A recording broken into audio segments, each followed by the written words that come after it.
importantes también dentro de toda la patología, ¿no? La patología acá de la parte de la paratiroides y las adrenales son relativamente menos frecuentes, pero son muy importantes de todas maneras. Vamos a tratar de la paratiroides y la glándula suprarrenal, ¿no? Las glándulas que están encima de los riñones. La paratiroides es una glándula, son varias glándulas, pues son las glándulas paratiroides, ¿no? Que se encuentran relacionadas con el lugar de la tiroides, la glándula tiroides, o sea, para alrededor de la tiroides, ¿no?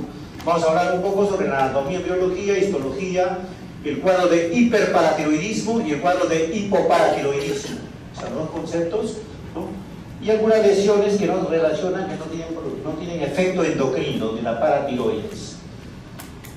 Las paratiroides son glándulas pequeñísimas, ¿no? Son muy pequeñas, pueden ser de cantidad variable, va de 1 a 12, puede ser variable en realidad, ¿no? La mayoría de las personas tienen 4 glándulas, muchos pueden tener, ¿no?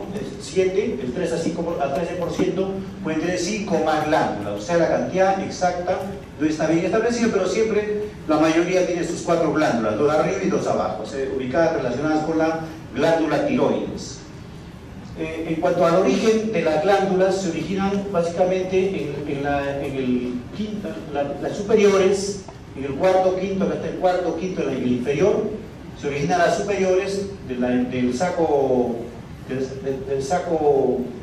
paratiroideo, en la parte inferior, mientras que en el tercer saco faríngeo se originan las glándulas inferiores, o sea que hay un cruce cuando se desarrolla, ¿no? Las que se originan en el saco superior tercero van a ser las inferiores y las que están en la parte baja, quinto, van a ser las superiores, donde también sale el timo de él, ¿no? Es un origen terológico para recordar, ¿no? La relación. Vemos acá, la mayoría de las glándulas superiores se ubican en un lugar más fácilmente ubicado, ¿no? Alrededor, pues, el polo superior de la tiroides y al costado del cricoides. O sea, son casi el 76% de glándulas lo pueden ubicar entre ellos. O sea, ahí no hay problema con ubicar. El problema es solo con las inferiores, porque hay glándulas superiores e inferiores. Las inferiores pueden estar en diferentes lugares, hay mucho más distribución, más probabilidad, inclusive en el timo, ¿no? El hecho de encontrar en el timo es importante conocer esto, porque el que hace cirugía puede estar operando timo por alguna razón, algún problema, timo, quiste, un botón de linfoma, puede estar llevándose una tiroides y quizá este paciente tenga una gran cantidad de glándula paratiroides en ese sitio y producir los efectos posteriores por haber sacado esa glándula importante, pero son pequeñas. Veamos la imagen del tamaño de la glándula en comparación con lápiz, ¿no? Tenemos el peso promedio, el total, el peso máximo es 120 miligramos de toda la glándula que se tenga, y en la mujer es 145, el hombre 120 y la mujer 145. Entonces el color medio amarillento, bronceado, ¿no? Rojizo, parduzco, de todas esas glándulas paratiroides, ¿no? Son pequeñas, ¿no? De ahí la importancia de conocerlas, porque operándolo puede causar un gran problema, ¿no? Y nadie puede saber de dónde viene ese problema. Cuando uno opera una cosa también puede haberse llevado a la paratiroides, que están distribuidas sobre todas las inferiores en diferentes lugares. En la histología son glándulas endocrinas, entonces lo que nos interesa es ver qué tipo de células tenemos. Hay 3 tipos de células principales, de células que corresponden a la glándula tiroides, paratiroides. La primera son las células secretoras funcionales, que son estas más oscuritas, que tienen citoplasma anfófilo, la de acá, ¿no? Esa es la mayoría, esa es prueba de que la tiroides está funcionando bien, de las paratiroides, perdón, paratiroides está en buen funcionamiento.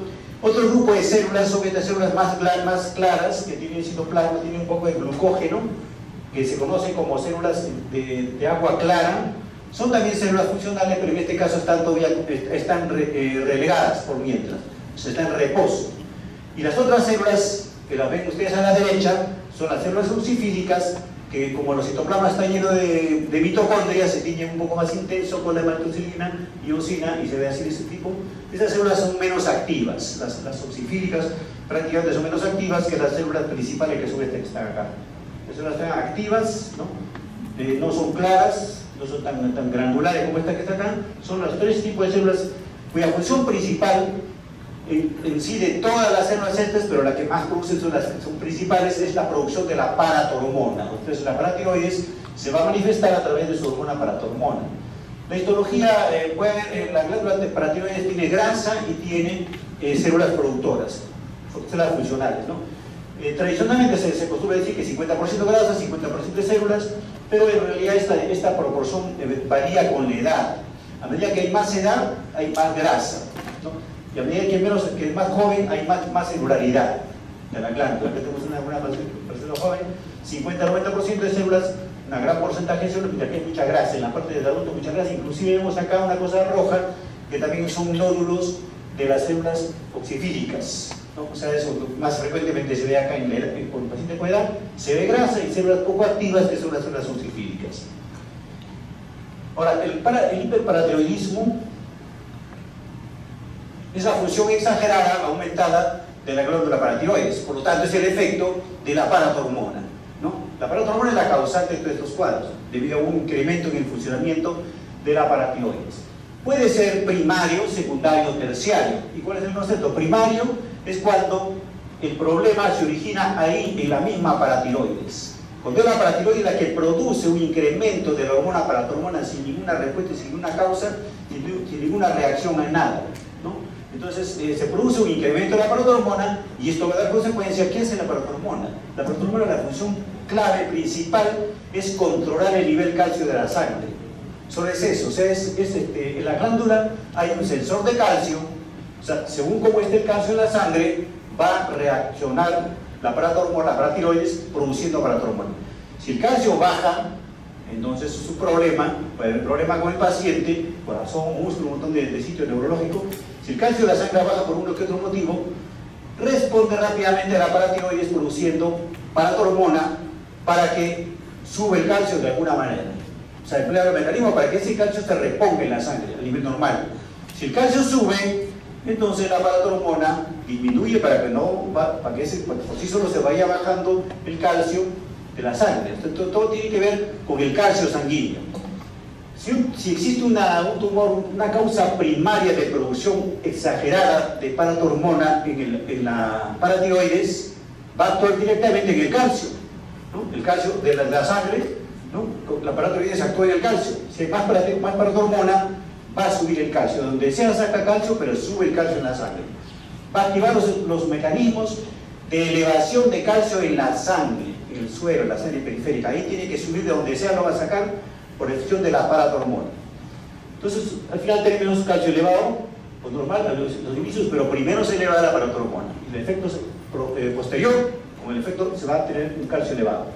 En el hiperparatiroidismo secundario, no es la culpa de la paratiroides, ¿no?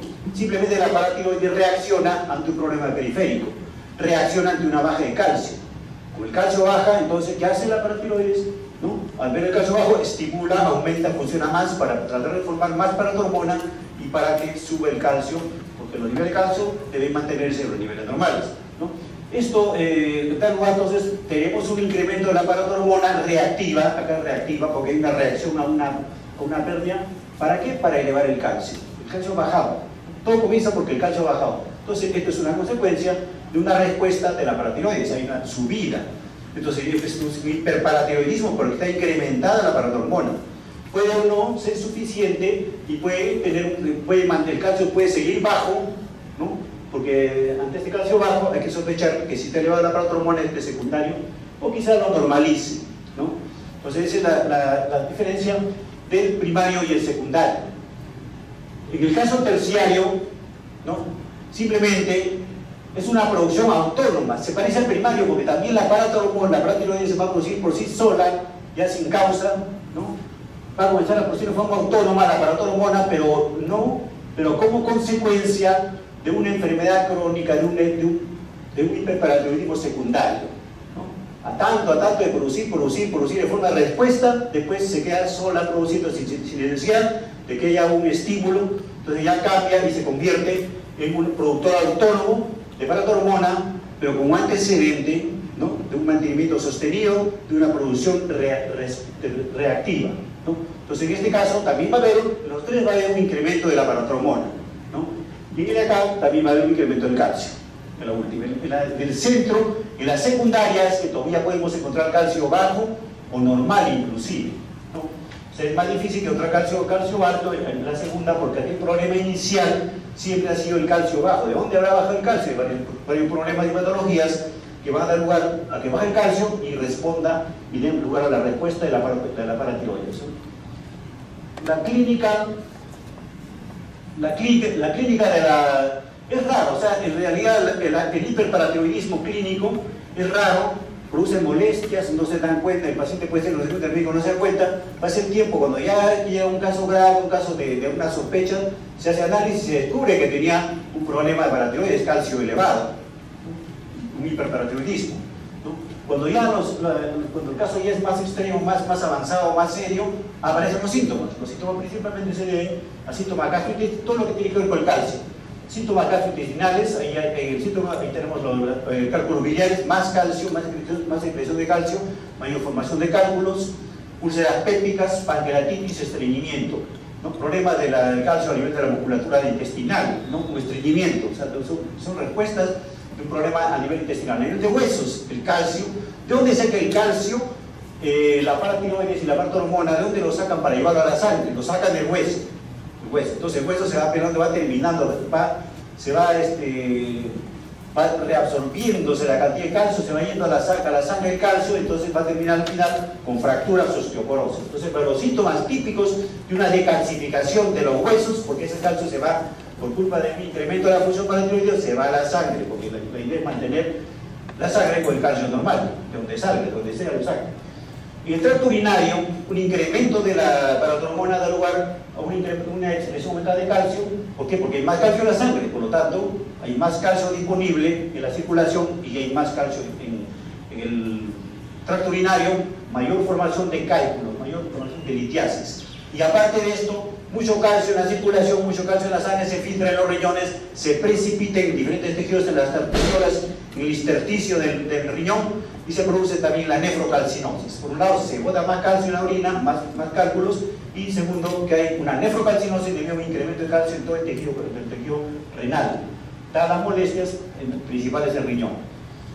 Y principalmente en el sistema nervioso central, porque el calcio es el elemento principal a nivel muscular y a nivel neurológico. En cuanto a la conducción nerviosa, la conducción de la contractura muscular, ¿no? Está ahí el calcio, y cualquier defecto en el nivel de calcio, ¿no? Te va a producir alteraciones neurológicas como letargia, depresión, convulsiones, un exceso de calcio, las convulsiones, y en el caso neuromuscular, fatiga y debilidad. O sea, tenemos 4 síntomas principales, que en inglés lo que ves Crohn's, Stone's Bones, que sabe un poco inglés, significa ruidos intestinales, molestias, dolores abdominales, los huesos, Stone, piedras del riñón, Bones, todos los problemas del comportamiento, ¿no? la conducta se altera, ¿no? Todos estos son los síntomas para evaluar que este paciente sospecha que tiene un problema de hiperparatiroidismo, y hay calcio, hay un problema con el calcio, ¿no?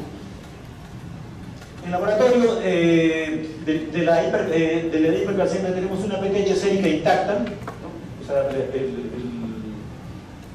la paratormona sérica está intacta, o sea, no está transformada ni anormal, ¿no? El calcio se hace el nivel de local, el calcio, el fósforo sérico, el calcio, ¿no? El fosfato también. Siempre el fosfato y el calcio son dos sustancias que a nivel metabólico están opuestos. Sube el fosfato, baja el calcio. Sube el calcio, baja el fosfato, ¿no? La hipercalcemia y la malignidad es la supresión de la paratormona en respuesta al incremento de calcio sérico, ¿no?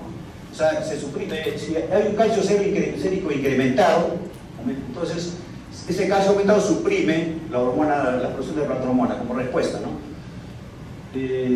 Hipercalcemia del hiperparatiroidismo primario, un incremento de PTH, ya lo dijimos, ¿no? Un incremento autónomo de PTH produce un hiperparatiroidismo primario, originado de la misma paratiroides.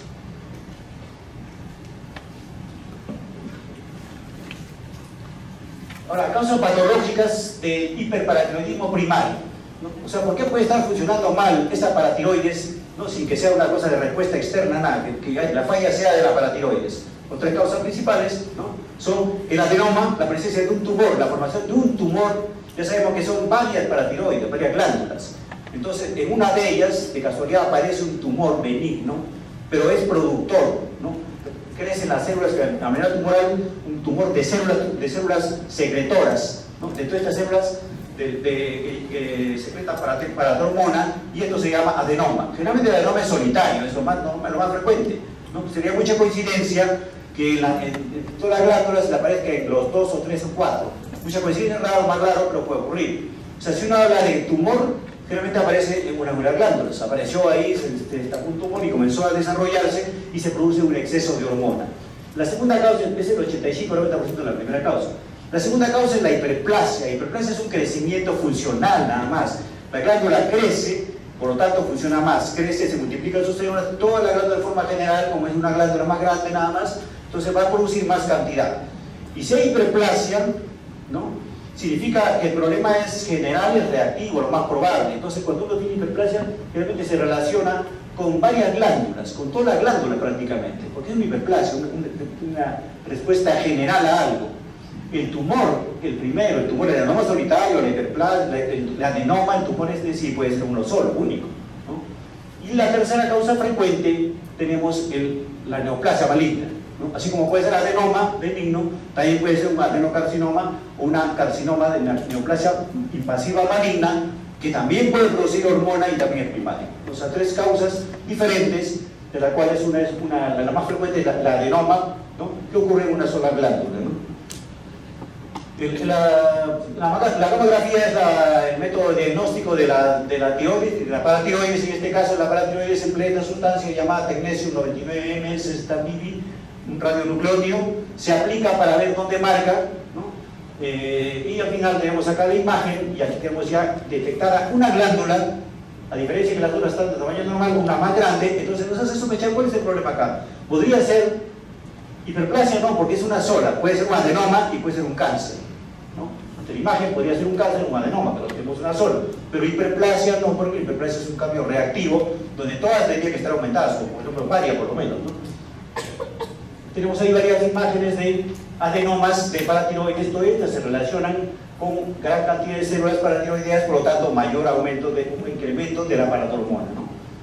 El aspecto típico parduzco, ¿no?, porque puede haber hemorragia, puede haber aspecto quístico, que hay varias glándulas, todas ya dijimos que debe ser de tamaño menor de 5 milímetros, acá todas son grandes, más de 2 centímetros, 2 centímetros, 3, acá tiene una más gigante de 4 centímetros, ya es muy evidente. Todo esto se acompaña entonces clínicamente del incremento del FTH y incremento del calcio, y la manifestación del calcio aumentado que hemos dicho antes, ¿no?, el intestinal, ¿no? Vemos acá la histología. En la primera parte acá arriba vemos la glándula normal, y hemos dicho que la glándula paratiroides tiene grasa, tiene un porcentaje de grasa más o menos. Entonces aquí reconocemos que hay grasa, por lo tanto esta es la parte normal, acá arriba, es grasa con células funcionales, pero acá no, acá vemos solo células funcionales, aquí ya cambió, ya esto se llama adenoma. En el adenoma ya tenemos solo un tejido exclusivamente constituido por células funcionales en forma tumoral, pero no es maligno, claro, pero produce una gran cantidad de hormona paratiroidea, ¿no? La histología de este tipo de tumor benigno, porque no invade, no da metástasis, el adenoma tiroides produce el efecto de la paratormona elevada, produce el cuadro clínico hormonal, pero no metástasis. La histología es primero la ausencia de grasa, la densidad excesiva, pero cuando uno vea más aumento va a encontrar este tipo característico de una histología sospechosa que da la impresión que fuera un cáncer, porque ustedes ven núcleos grandes hipercromáticos. O sea, hay una atipia sin presencia de mitosis. La mitosis es la prueba de que esto sí está multiplicando, se va a dar metástasis, de la prueba de una neoplasia maligna, la presencia de mitosis. Acá observamos esta característica imagen que hace confundir con cualquier neoplasia. Uno podría decir que es una neoplasia maligna. Son núcleos enormes hipercromáticos, ¿no?, y lo que se llama una atipia. Lo que hay que recordar es esta imagen y no confundir que cualquiera principiante puede decir acá hay una neoplasia muy grave, porque los núcleos muy grandazos. No vemos acá núcleos pequeños y acá unos núcleos grandes, y esta es la imagen normal de un adenoma paratiroideo, ¿no?, el caso de la paratiroides. Por lo tanto, una hipercalcemia y toda la parte clínica relacionada con eso, ¿no? Aparte, no hay grasa, dijimos que no hay grasa, o sea, macroscópica y microscópicamente no vamos a encontrar grasa, porque microscópicamente también podría haber alrededor, porque siempre acá se comienza a hablar, no hay nada de grasa. Entonces estamos ante un tumor benigno, adenoma, ¿no?, productor de paratormona. Tenemos acá nuevamente el adenoma, ¿no?, vemos acá ausencia de grasa, abajo sale un poquito de la glándula paratiroides normal que se comprime por el tumor, ¿no?, y a veces tiene la forma así, de un poco del tipo folicular más o menos, pero aquí se veían nuevamente los núcleos, desde lejos se ve la irregularidad de los núcleos, algunos un poquito más grandes así, pero no hay mitosis, no hay para pensar que da metástasis, pero siempre el problema va a ser confundirlo, es decir, por estos núcleos tan feos parece una neoplasia maligna, ¿no? Entonces, estos adenomas generalmente son esporádicos, lo que significa que son solitarios.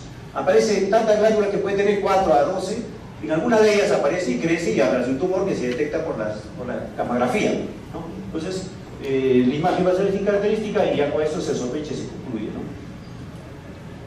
Variantes del adenoma tenemos acá el adenoma de células succifílicas, acá está, porque ya dijimos que tenía mucho mitocondria, entonces también de esas células succifílicas que son más rojitas por mucho mitocondria, también se puede producir este adenoma, pero a comparación con el otro, este es menos agresivo. ¿Por qué dijimos? Porque este es menos activo, ¿no? Eso más aparece en la persona de edad, ¿no? Pero es menos activo, menos agresivo hormonalmente, pero sí funciona. Y una variante es el lipoadenoma. El lipoadenoma es la presencia de grasa, pero también con nódulos funcionales, ¿no? Es más raro, ¿no?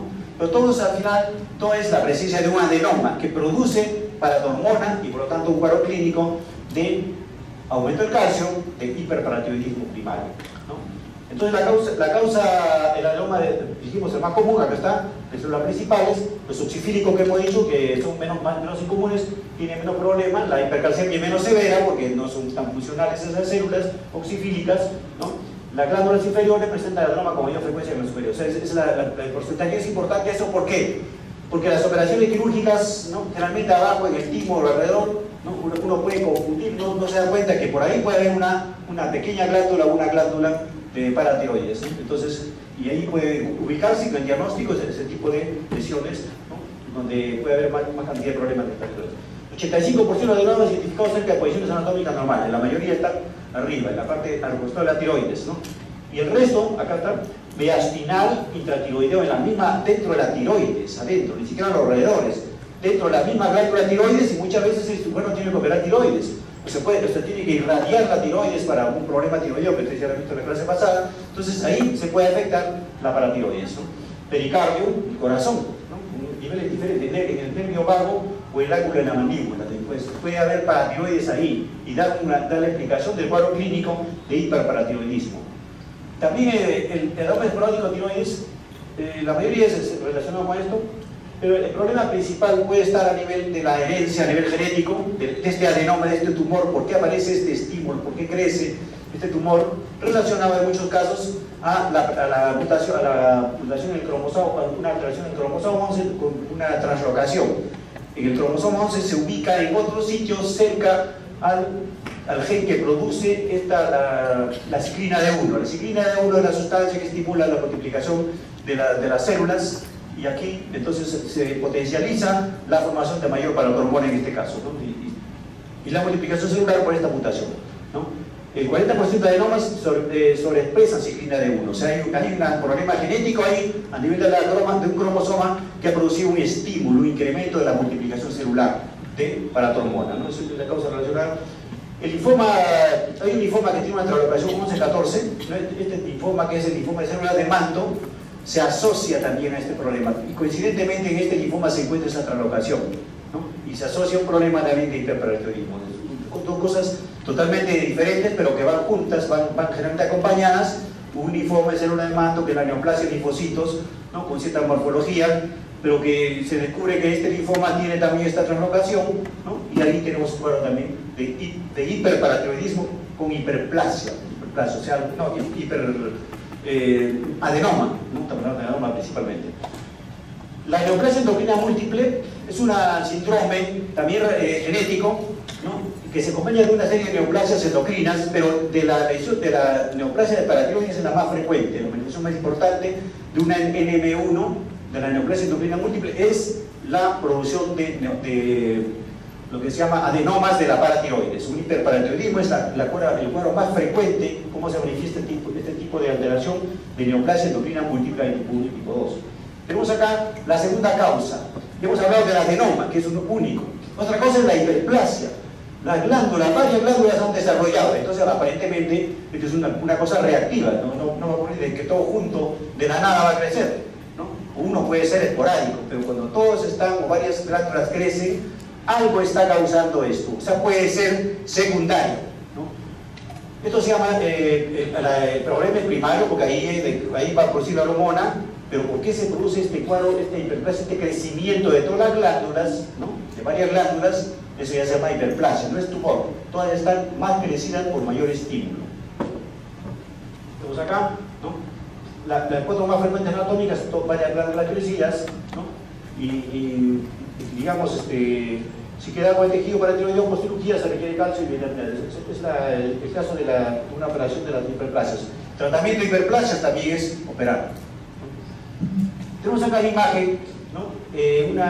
Esto más continuo, ¿no? De células, de una glándula agrandada en general, con un poquito de nidos acá abajo, de nidos de células, ¿no? Pero se ven los tejidos adiposos, un poquito de células claras a la izquierda, ¿no? Es más frecuente estas imágenes en las hiperplasias, pero en sí es una glándula uniforme y agrandada. No vamos a encontrar ni un tumor, ni una cosa sólida que se separa con muchas células. No, vemos la glándula agrandada, pero sí podemos encontrar un poco más de células claras, ¿no?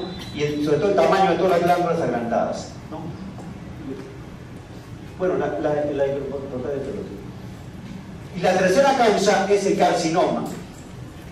El carcinoma, dijimos que podría confundirse por la morfología con un adenoma, porque el adenoma tiene estas células, núcleos enormes, núcleos atípicos, ¿no? En el carcinoma, para estar seguros que el carcinoma de paratiroides, para establecer bien que se trata de una metástasis, de un carcinoma metastásico, de un carcinoma, de un cáncer, tengo que demostrar el contacto, la relación con otro tejido, o sea, la invasión. Aquí hay tejido muscular. O sea, encontramos que está el tejido muscular, este es un carcinoma de paratiroides, por el aspecto que se parece bastante al otro, ¿no? por el tipo de núcleos. Pero acá sí vamos a encontrar mitosis. Acá más o menos se encuentra mitosis, ¿no? Pero se tiene que demostrar la invasión, la metástasis, para decir que este sí es una neoplasia maligna, es un carcinoma de paratiroides.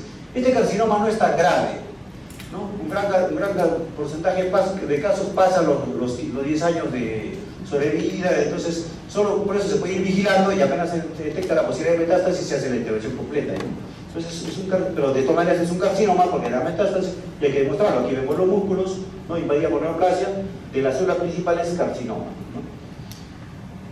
El problema del carcinoma en estos pacientes también es una causa genética porque se ha perdido el gen supresor del tumor del rhabdomyoblastoma. Se relaciona mucho a este tipo de defensa. La ciclina, una sobreexpresión de la ciclina, que ya dijimos que es la que prolifera, que produce estimulación nuclear, y agregado una expresión reducida de la proteína P27 que inhibe a la quinasa que depende de la ciclina. Entonces es un problema metabólico que favorece la proliferación celular. Y aquí, en uno que otro caso, se convierte esto ya en neoplasia maligna, ¿no? Pronóstico, la mayoría son indolentes, sobrevida mayor de 10 años es común, pero puede haber metástasis. Y recién ahí uno puede sospechar al hígado, al hueso, al pulmón, ¿no? Ahora, ¿qué ocurre en el hiperparatiroidismo? ¿Cuáles son los cambios óseos que ocurren? Entonces, pero ¿qué pasa? Que el aparato hormonal, ¿de dónde saca el calcio para llevarlo a la sangre? Porque la sangre está, donde sea, el aparato hormonal, ¿qué hace? Saca calcio y lo lleva a la sangre. Es la única función. ¿De dónde lo saca? Del hueso. Del hueso lo primero. ¿De dónde toma mano el calcio para llevárselo a la sangre? Así esté normal, así esté, simplemente si se eleva tiene que sacar calcio donde sea. El aparato hormonal jala, estimula a los osteoclastos para que destruyan, resuelvan, absorban el hueso, dejen libre el calcio, para que ese calcio vaya a estar disponible en la circulación y se eleve, se mantenga elevado, mientras haya aparato hormonal va a estar elevado, ¿no? Entonces, esto da lugar a un hueso débil, ¿no? Se adelgaza la corteza y este hueso puede fracturarse, ¿no? Entonces, esta fracturación del hueso se repara nuevamente y poco a poco, con el tiempo, hay zonas pequeñas de hemorragia, se van acumulando zonas de hemorragia pequeñas, se ven ensanchando por las zonas de reparación y se llega a esta imagen de tumor con huecos que se conoce como osteitis fibrosa quística, porque también hay cicatrización, ¿no? Esa es una imagen ya de larga data de una evolución de un cuadro de exceso de actividad del aparato hormonal, ¿no? Pues un exceso de aparato hormonal, exceso de remoción del calcio, movimiento del calcio de forma frecuente, y se traduce finalmente con la producción de esta osteitis fibrosa quística, que también se conoce como tumor pauso, porque ahí ven ustedes el aspecto. ¿Por qué? Porque tiene bastante también área de hemorragia, cicatricial, fibrosis, ensanchamiento, porque se ha fracturado, ha perdido la forma poco a poco, se produce este tipo de tumor. Característica del efecto del hiperparatiroidismo. La secuela también, hay mucho calcio en la sangre, por lo tanto hay problema renal. Se va a depositar en el riñón como nefrocalcinosis, o sea, va a producir también una insuficiencia pues, con el tiempo, mucho calcio en la parte de intersticio, las arterias no circulan bien, y la formación frecuente de cálculos, consecuencia de un incremento del calcio en la sangre, consecuencia de hiperparatiroidismo. Entonces, el familiar es una causa también de este problema, ¿no? Relacionado con la neoplasia endocrina múltiple 1 y la neoplasia endocrina múltiple 2. Son de origen familiar, ¿no? En donde hay una activación del gen supresor del tumor, ¿no? Y entonces en estos casos, al inactivarse de forma hereditaria este gen supresor, se produce el tumor. Porque de forma hereditaria no hay el control del gen supresor del tumor de neoplasia endocrina múltiple, ¿no? En el caso de la hipercalcemia hipercalcúrica familiar también, en este caso, ¿qué ocurre? ¿No? El paciente pierde, o sea, la tiroides, la paratiroides pierde la capacidad, la sensibilidad al calcio. Entonces el calcio en la sangre está normal, pero como no reconoce la paratiroides, no es sensible a ese calcio, le parece que está bajo. O sea, solo es en forma hereditaria, no tiene una buena relación, una buena detección, sensibilidad al calcio sanguíneo. Por lo tanto, va a pensar que el calcio está bajo y va a responder innecesariamente poniendo un incremento y ocurre este cuadro típico de la hipercalcemia, o sea, aumenta el calcio, ¿de dónde lo saca? Del hueso. De la nada, porque el calcio no está abajo, pero le parece que está abajo porque no detecta porque hay una pérdida en la sensibilidad. Mucho calcio y al final va a la orina hipercalciuria, familiar, porque es hereditario. O sea, desde niño un paciente tiene calcio en la orina, tiene calcio elevado, ¿no? O sí, podría estar padeciendo este problema de una pérdida, de una mutación que ha inactivado el gen receptor del calcio. O sea, no responde al calcio, no reconoce los niveles de calcio.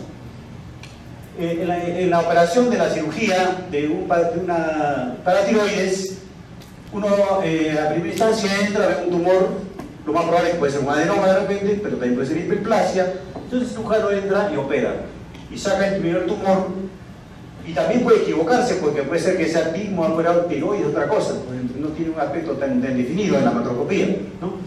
El cirujano opera y manda a patología, y patología tiene que confirmar si eso es paratiroides o no. ¿Es sí o no? Si no es paratiroides, entonces tiene que seguir buscando y operar nuevamente. Porque el paciente está con un problema de hiperparatiroidismo. ¿Dónde está? No sacó paratiroides un pedacito, así que se vuelve a repetir la biopsia. Pero si encontramos paratiroides, si es paratiroides, la duda es diagnosticar qué tendrá este paciente. ¿Tendrá un adenoma o tendrá una hiperplasia o un cáncer quizá? ¿No? Pues ya estamos en paratiroides, ya está muy bien, sirve esto acá, y vemos la microscopía, si encontramos que está, si está normal, ¿no? Si está agrandada, hipercelular, o sea, está muy agrandada, mucha célula, mucha cantidad, no mucha grasa, pensamos que se trata de un adenoma, ¿no? Pero si está un poco difusa y grasa, pensamos que es una hiperplasia. Pero ahí no lo quedamos, o sea, estamos en la sospecha, ¿no? Entonces examinamos otro pedacito, ¿no? Examinar por lo menos una glándula más.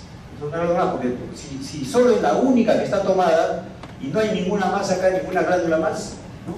Y la única que ha dicho que está aumentado la cantidad de la producción, entonces digo que esto es un adenoma, porque veo que el resto está normal. Pero si encuentro otra agrandada, ahí sospecho que sería una hiperplasia, ¿no? Puede estar, si es normal o está atrófica, veamos que puede ser una neoplasia paratiroidea. Cuando uno dice neoplasia paratiroidea, significa puede ser benigno maligna, el adenoma o el carcinoma, ¿no? Pero si está hipercelular, la biopsia, como ya dijimos, el adenoma es hipercelular, ¿no? El adenoma es de neoplasia. Si es hipercelular, toda la célula, entonces es la hiperplasia, sobre todo si hay una glándula tomada. Entonces siempre tiene que relacionar con el resto de glándulas, ¿no? Ahora, el hiperparatiroidismo secundario es cuando la paratiroides responde, crece y comienza a producir más paratrombona en relación a una reacción ante un fenómeno del organismo, ¿no? Diferente, respondiendo a un problema ya con homeostasis de otra parte. En este caso, hay una hipercalcemia crónica con hiperplasia secundaria reactiva de las 4 glándulas. O sea, las glándulas crecen como respuesta a algo, a la sangre, a algún problema periférico. ¿Cuál es? La hipocalcemia, ¿no? de alguna manera el paciente llegó a un calcio bajo, entonces las glándulas poco a poco responden, crecen, tratando de subir ese calcio que sigue bajando, entonces la glándula crece, eso se llama hiperplasia, ¿no? Hiperplasia o hiperparatiroidismo secundario, porque está respondiendo ante una baja de calcio. Entonces esto da para lugar igualito a un problema del hueso, porque tanta paratormona va a dar lugar a que saque calcio del hueso para llevarlo a la sangre, que es lo que trabajo, ¿no? Y esto se evidencia por el incremento de la fosfatasa alcalina sérica, el incremento de la fosfatasa alcalina, lo que demuestra que tenemos un problema de recambio óseo, ¿no? En este tipo de hiperparatiroidismo secundario. Con tanto calcio va a haber calcificación de los vasos sanguíneos y en otros órganos, inclusive en la piel. Entonces, ¿y cuál es el problema? La falla renal es la más principal, más importante, ¿no? Porque la nutrición es más difícil que pueda haber bajado el calcio, ¿no? La cosa principal, frecuente, es una falla renal. De alguna manera, una falla renal nos lleva a bajar el calcio en la sangre periférica, y esto va a estimular a la paratiroides. Por un lado, la disminución de la hidroxilasa por falla renal se produce una disminución, una alteración en la hidroxilasa alfa 1. Esta hidroxilasa es la que va a dar lugar a que se active la vitamina D. Ustedes saben que la vitamina D es importante para absorber calcio, para el calcio, para mantener el calcio, la garantía del calcio en el organismo, está la vitamina D. Entonces acá no se hidroxila por esta disminución, que entonces baja la absorción de calcio del intestino delgado. No hay calcio. Al no haber calcio, entonces el calcio sérico tiene una causa por la cual va a disminuir. Todo por problema renal, por hidroxilasa. Pero también el mismo problema del riñón, falla la filtración glomerular, y esta falla de la filtración da lugar a una retención de fosfato y el calcio se va, ¿no? Aumenta el fosfato sérico y por este problema de filtración el fosfato se retiene y se va el calcio hacia la orina, ¿no? Entonces por una falla renal también, por los lados, por falla renal y por problema de la vitamina D, tenemos al final de absorción intestinal, por causa de la vitamina D, tenemos un calcio disminuido. Todo comenzó por el riñón.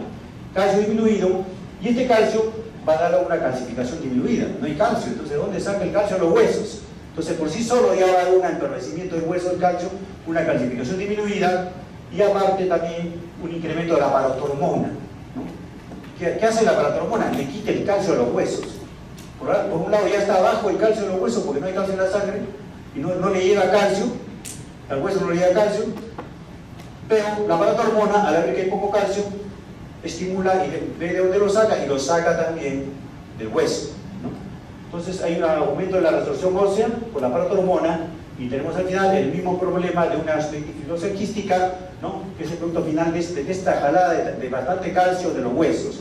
Este hueso que ya está menos de calcio por la falta de calcio en la circulación, encima se agrava por el efecto de la paratormona, ¿no? Terminando al final en este tumor pardo de osteitis filosa quística, ¿no? Ahora, la hipofunción, lo contrario de el hipoparatiroidismo, termina con la manifestación clínica de la hipocalcemia. Todo tiene que ver con el calcio. Un hipoparatiroidismo, no hay paratormona, por lo tanto no hay quien garantice el calcio en la sangre, y ese calcio se va perdiendo porque se utiliza. Todos los días se utiliza, entonces se va perdiendo, no va reponiéndose, ¿no? La causa más frecuente es la extirpación quirúrgica de la paratormona, pues frecuente, porque se opera, mucha televisión del problema del timo, del problema del cuello, ¿no? Del tiroides, en varios lugares se encuentra incluso en la mandíbula, para diferentes tipos de operaciones, y sobre todo la más importante es la operación de la tiroides, ¿no? Un paciente con problema de tiroides puede ser tumoral, puede ser endocrino, pero se le opera, y como son glándulas pequeñas, se le saca inadvertidamente, y entonces ya no hay quien garantice el calcio en la sangre, y pasamos al cuadro clínico de hipoparatiroidismo, ¿no? Pero más frecuente, una causa hereditaria relacionada con esto es el síndrome de George, ¿no? Es la de lesión, se borra el cromosoma 22, el cromosoma 22 del brazo largo, ¿no? O sea, es una delesión a nivel de 22. Esto se conoce como síndrome de George porque se acompaña de otros problemas más cardiovasculares y alteraciones faciales, labio leporino, hendido, los ojos, las mandíbulas, un montón de alteraciones morfológicas faciales con cardiovasculares, ¿no? Esto se conoce como de George, y a la vez tiene el problema de hipoparatiroidismo, ¿no? Hay una delesión, aparte aplasia el mismo timo y con inmunodeficiencia, ¿no? Este síndrome también se conoce como velo cardiofacial, porque es relacionado a la cara y la cara y el corazón, ¿no? Este síndrome produce también un efecto de disminución de atrofia de las glándulas paratiroides. Por lo tanto, se manifiesta con hipoparatiroidismo, pero junto a este síndrome general, del síndrome de velo cardiofacial, problemas cardiovasculares, problemas faciales, ¿no? También se relaciona con un hipoparatiroidismo familiar o de causa idiopática, es un poco más raro, ¿no? Pero lo más importante es acordarse la primera y la segunda, que es la causa postquirúrgica la más frecuente y la causa relacionada con el síndrome de DiGeorge o síndrome del velo cardiofacial. La clínica es justamente relacionada con la baja de calcio. La otra clínica dijimos que es la subida de calcio, con todos los problemas intestinales, cálculos, todas esas cosas que hemos dicho, los ruidos intestinales, neurológicos. Acá los problemas básicamente la baja de calcio. Calcio bajo, las convulsiones, ¿no? Un músculo irritable, irritable muscular, tetania, ¿no? Tetania se crea una contractura muscular que se mantiene, adormecimiento, parestesias, todo lo que tiene que ver con la musculatura, con la contracturalidad, la lengua espasmo, el espasmo carpoperal, ¿no? El carpio, y convulsiones principalmente. El examen físico va a ser la demostración del síndrome de del signo de Schwostek y el signo de Trousseau. Va a ser la hipocalcemia, ¿no? Una respuesta exagerada ante el golpe de la mandíbula, comienza a contraerse, un pequeño estímulo comienza a contraerse, o hace una presión forzada, comienza a convulsionar, ¿no? A sacudirse el brazo, luego que ha forzado la musculatura, ¿no? Entonces tenemos acá el signo de Schwostek golpeando la glándula neurofacial, golpea uno en la parte neurofacial y va a generar un montón de espasmos en la cara, ¿no? Las personas normales golpean acá por aquí, no pasa nada. El que tiene calcio bajo, entonces genera espasmos y significa el signo de Schwostek positivo. El Trousseau es la mano, uno estimula, ¿no? Hace una flexión forzada y lo suelta y comienza a convulsionar. Entonces es también positivo, nos hace sospechar una hipocalcemia, por lo tanto podría haber un hipoparatiroidismo, ¿no? Todo tiene que ver con la hipocalcemia.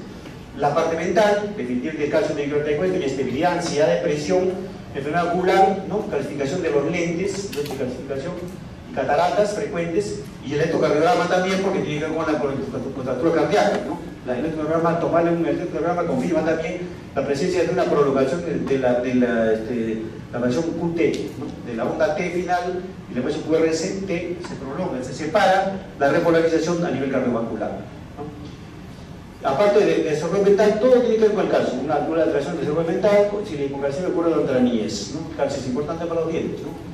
Las lesiones, y hay más lesiones ya menos importantes, la paratiroide puede ser quistes no neoplásicas, frecuentemente son quistes, son cavidades pequeñas llenas de células y rodeadas de fibrosis, y paratiromatosis significa algunas células nódulos en otros lugares, pero no producen ninguna sintomatología, ¿no? Entonces, en el caso de la paratiroides tenemos entonces que recordar básicamente que es una glándula que tiene que ver con la parotormona y con el calcio.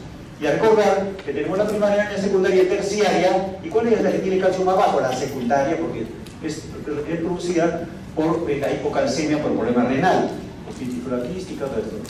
Ahora, la glándula suprarrenal, ¿no? Igualito vamos a ver la biología de todas estas partes, ¿no? Tiene dos componentes, están por encima de los riñones, tienen dos partes, la parte medular y la parte cortical. Tienen orígenes diferentes, por lo tanto función diferente a los dos, ¿no? Cuanto al origen embrionario, la corteza, ¿no? De origen mesodermo, mientras que la médula, la parte central, es origen ectodérmico, neural ectodérmico, por lo tanto la función va a ser neurológica. La médula, por ser originaria a nivel del origen neuronal ectodérmico, su función va a ser neurológica. El otro es mesodérmico, ¿no? Generalmente los órganos. Por eso al final, cuando veamos las glándulas, las células que producen, vamos a entender este origen del origen mismo, ¿no? En cuanto a la distribución, lo más frecuente es que acá tenemos la corteza, por encima de los riñones. La corteza generalmente está ahí, se mantiene ahí. La distribución es más raro que encontremos corteza suprarrenal en otros lugares como en los ovarios, en la parte vaginal. Es más raro, extraño, más difícil, pero puede encontrarse. O sea, las glándulas ectópicas. En cambio es frecuente que la médula, encontremos tejido medular acá y alrededor, en forma paralela en toda la columna vertebral puede haber frecuentemente tejido medular, ¿no? Esa es la diferencia con la corteza. La corteza generalmente la encontramos ahí en la suprarrenal, puede haber focos ectópicos, claro, pero la médula sí puede ser ectópica con mucha más frecuencia, que esos puntitos negros es la médula a través de toda la columna vertebral, ¿no? Esa es la ubicación básicamente normal. La histología, recordar que la histología está en base a las 3 capas de la corteza. De la corteza que tenemos acá en la glándula, ¿no? Tenemos acá su cápsula, sus 3 zonas, y la parte roja es la médula, para que se pueda identificar. En la corteza hay 3 capas. Desde la más externa se llama glomerular, acá está la imagen más o menos, porque toma el efecto microscópico de glomerular, como glomero, como grumos, como grupos celulares, como acinos. Después viene la zona fasciculada, porque son como fascículos, como conductos, fascículos, haces, ¿no? La parte central, ahí se ve más o menos el esquema, y la parte final, que ya va bordeando con la médula, es reticular, ¿no? La zona reticular como una red pequeña. O sea, son diferentes aspectos morfológicos, desde lejos más o menos se puede ubicar, pero es importante porque cada una de las zonas tiene la producción de hormonas diferentes. La primera, la glomerular, produce principalmente los mineralocorticoides representados por la aldosterona. Acuérdense que la aldosterona tiene que ver con la retención de líquido, ¿no? y el sodio, ¿no? Si funciona mal, el sodio se va el líquido y el paciente se deshidrata, ¿no? Entonces la aldosterona, su función principal es retener líquido, mantener líquido en el organismo, ¿no? Después la zona fascicular, ¿no? Es una de las más importantes que se conocen, ¿no? del riñón, de la suprarrenal, es la que produce los glucocorticoides, todos los corticoides que uno conoce, todos los glucocorticoides, cuya función tiene una serie de funciones, ¿no? Después veremos en general. Esto es a nivel de la capa central o la capa fascicular. Y la última capa, la más baja, son las que producen las hormonas masculinas, básicamente, hormonas virilizantes, andrógenos, ¿no? Todo esto se produce en hormonas sexuales del tipo de la dihidroepiandrosterona, andrógenos, se produce a nivel de la capa inferior. Entonces, según donde haya un tumor, puede producir un cuadro clínico según la hormona. Acá arriba aldosterona, acá al centro puede ser corticoides, Nobekushi, y acá tenemos abajo hormona hormonal y virilización, ¿no? Y la médula produce otras 2 hormonas que son las que son neurológicas, ¿no? La noradrenalina y la adrenalina, que son básicamente hormonas de tipo vasoactivas y de tipo neurológico, ¿no? Acá tenemos el esquema. ¿Por qué se ve amarilla la corteza? Aquí se ve la corteza amarilla y la médula se ve más rojita. La corteza se ve amarilla porque está llena de colesterol. El colesterol es la sustancia principal en la función de la glándula suprarrenal. A partir del colesterol se sintetizan las hormonas principales, todas las hormonas de la corteza. Y el colesterol da ese color que pigmenta poco, como es grasa, da poca pigmentación con la hematoxilina y se ve ese aspecto. Eso solo nos está hablando que aquí hay bastante colesterol. Y es normal, es útil para la síntesis de todas sus hormonas, de diferentes pasos de síntesis, ¿no? Vemos acá, ¿no? La zona fascicular más clara y la parte de la médula al final un poco más oscura, diferente. El aspecto glomerular en forma como si fueran glomérulos renales o digamos acinos, y abajo como si fueran cordones, ¿no? Abajo recuerda el hígado, arriba recuerda los glomérulos afectados del riñón. Diferente, o sea, fascículos y glomérulos.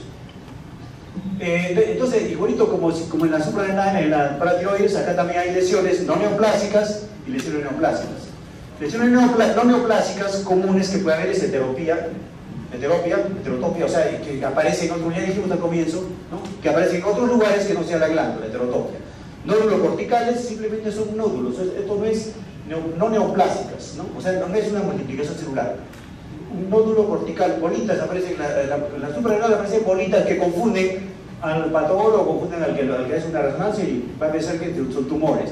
Normal, pues normal, no hay nada de malo en ese caso porque es una simple lesión, simple formación diferente, ¿no? Pero sí puede haber un tipo de lesión de crecimiento congénito o adquirido. Las glándulas suprarrenales pueden ser grandes, eso se llama hiperplasia.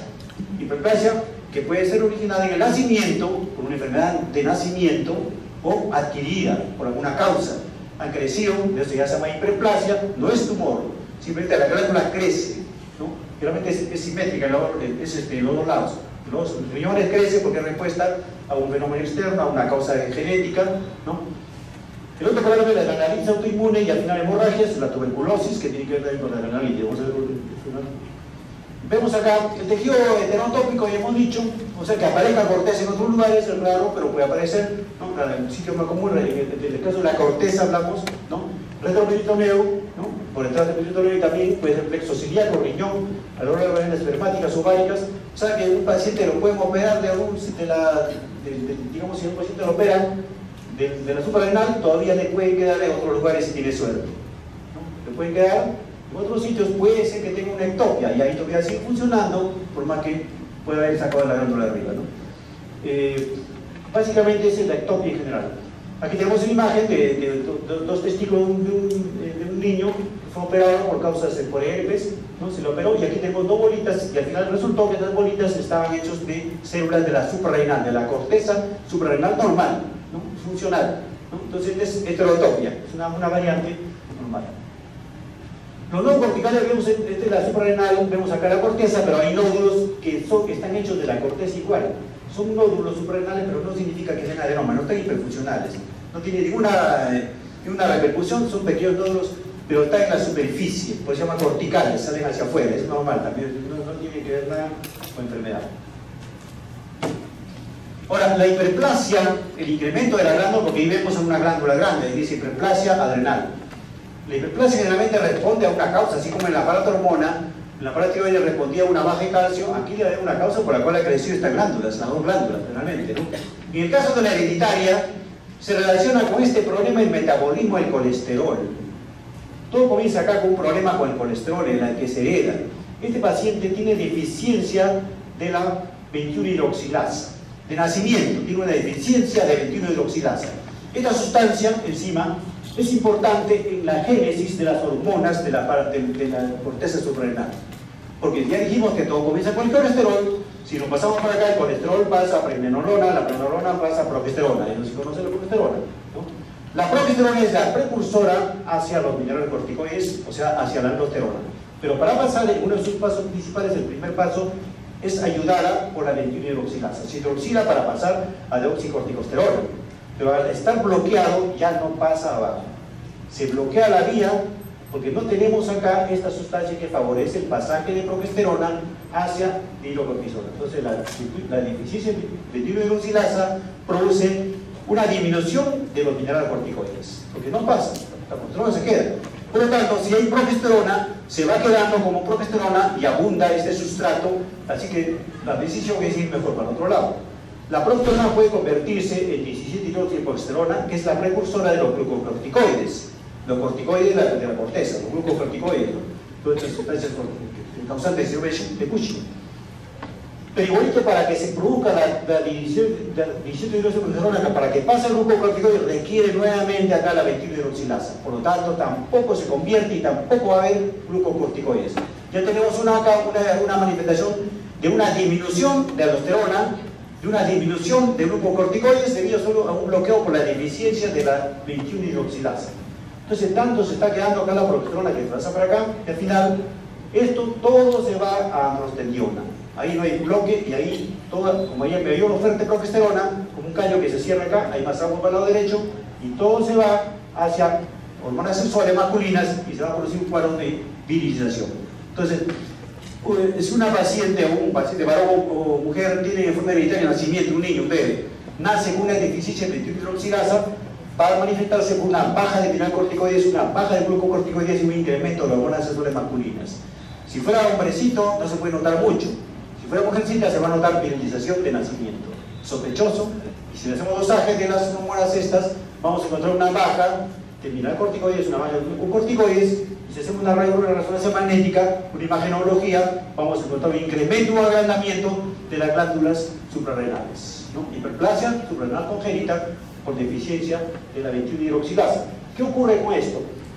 La baja de corticoides y la baja de aldosterona estimula, esta baja estimula en forma de retroalimentación negativa, positiva, estimula a la hipófisis para que estimule más, ya que no produce la hipófisis, ve que no hay hormonas, entonces por su cuenta comienza a estimular más y más, lo que ya está crecida, estimula a la suprarrenal para que produzca algo, o sea, para que produzca un poco más, y así se produce entonces la hiperplasia, que es inefectiva en producir mineralocorticoides. Esto puede ser indicador de corticoides, entonces, con tratamiento, ¿no?